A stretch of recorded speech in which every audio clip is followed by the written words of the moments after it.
Hello guys. Congress ఎప్పుడు ఇట్లానే చేస్తుంటదా అని ఇండియన్ సిటిజన్స్, ముఖ్యంగా క్రికెట్ ఫ్యాన్స్ మండిపడిపోతున్నారు. విషయం ఏంటంటే అందరూ ఇలానే చెప్తుంటారు.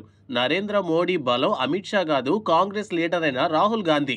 ఈయన కాంగ్రెస్ అధినేతగా ఉన్నంత కాలం బీజేపీకి ఏ డోకా ఉండదని అందరూ మాట్లాడుతుంటారు. ఎందుకంటే వీళ్ళు చేసే పనులు అలా ఉంటాయి మరి. మొన్న ఢిల్లీ ఎలక్షన్ చూశారు కదా, జీరోకి పరిమితమైంది కాంగ్రెస్ పార్టీ. ఇకపోతే రాహుల్ గాంధీకి తగ్గట్టే ఉన్నారు కాంగ్రెస్ లీడర్స్. ఈమె పేరు శామ్ మొహమ్మద్, జాతీయ కాంగ్రెస్ పార్టీ స్పోక్ పర్సన్ అన్నమాట.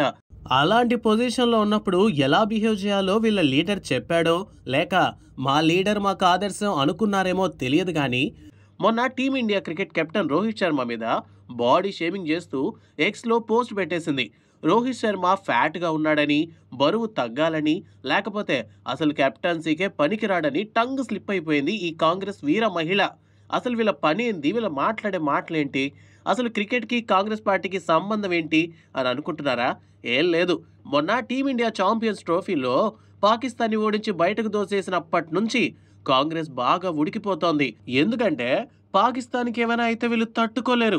అలాంటిది టీమిండియా వాళ్ళ చేతిలో పాకిస్తాన్ ఓడిపోయి టోర్నమెంట్ నుంచి వెళ్ళిపోవడంతో వీళ్ళు అసలు తట్టుకోగలరా? దాని తాలూకు ఫ్రస్ట్రేషన్ ఇదంతా. ఆఖరికి పాకిస్తాన్ క్రికెట్ లవర్స్ కూడా రోహిత్ శర్మని డిఫెండ్ చేస్తూ నువ్వు వేసిన ట్వీట్ తప్పు అని అంటుంటే అయినా తన తప్పు లేదని బొకాయిస్తోంది ఈ కాంగ్రెస్ స్పోక్ పర్సన్. అయినా ఈమె ఇలా మాట్లాడినప్పటి నుంచి లీడర్షిప్లో రోహిత్ శర్మ సాధించినటువంటి అచీవ్మెంట్ని, రాహుల్ గాంధీ సాధించినటువంటి అచీవ్మెంట్స్ని కంపేర్ చేసి ఫుట్బాల్ ఆడేసుకుంటున్నారు నెటిజన్స్.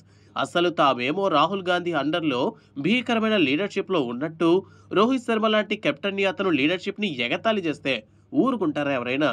ఇలా పరువు పోయాక దిగి వచ్చిన కాంగ్రెస్ పార్టీ ఇలా ట్వీట్ వేసి ఆమె ట్వీట్కి మా కాంగ్రెస్ పార్టీకి ఎటువంటి సంబంధం లేదని, అది పూర్తిగా పర్సనల్ అని కవర్ చేసినా ఏం ఉపయోగం లేకుండా పోయింది.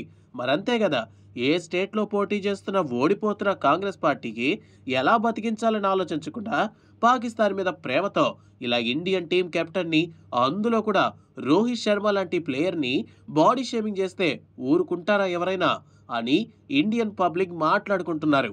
సో ఈ కంటెంట్ మీద, ఈ టాపిక్ మీద మీ ఒపీనియన్ని ఖచ్చితంగా కామెంట్ సెక్షన్లో చెప్పండి. ప్రతి ఒక్క భారతీయుడు రెస్పాండ్ అవ్వాల్సిన మూమెంట్ ఇది. జై హింద్.